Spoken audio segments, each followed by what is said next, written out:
Je voudrais d'abord appeler le contexte dans lequel nous sommes en train de travailler. C'est la présentation du projet de loi sur le budget de la 2026 par le gouvernement, plus particulièrement Madame la Première ministre. Ce que nous devons noter, en 2025 et 2026, nous avons un budget qui a connu un accroissement autour de 16,4%.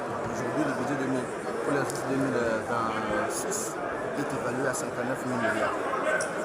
Et lorsque vous regardez le budget, il y a quand même pas mal d'inquiétudes autour de sa présentation, autour de son objectivité, autour de son réalisme budgétaire.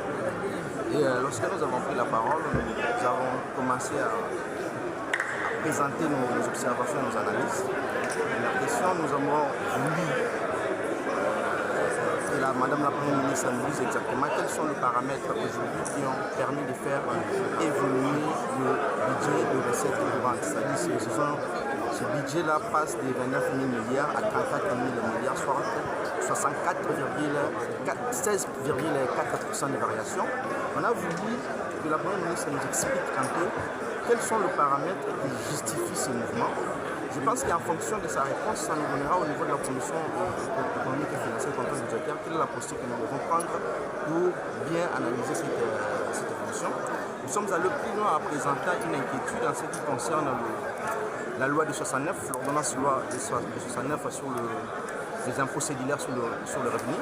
Et cette ordonnance loi a été abrogée par la loi du 30 novembre 2023 sur les impôts sur les sociétés qui entre en vigueur à partir du 1er janvier 2026. Malheureusement, lorsque vous lisez le projet de loi, vous constatez qu'il y a des dispositions qui concernent une loi abrogée, mais qui ont été reconnues au niveau de ce projet de loi. C'est ainsi qu'on a voulu que Madame la Première ministre nous explique un peu qu'est-ce qui justifie cette reconnaissance, avec beaucoup de risques que nous puissions avoir des textes dont l'un remplace l'autre, mais qui risquent de produire des effets avec beaucoup de risques par rapport à ce qui concerne le climat des affaires. Nous avons également présenté la question par rapport à l'investissement sur les ressources propres.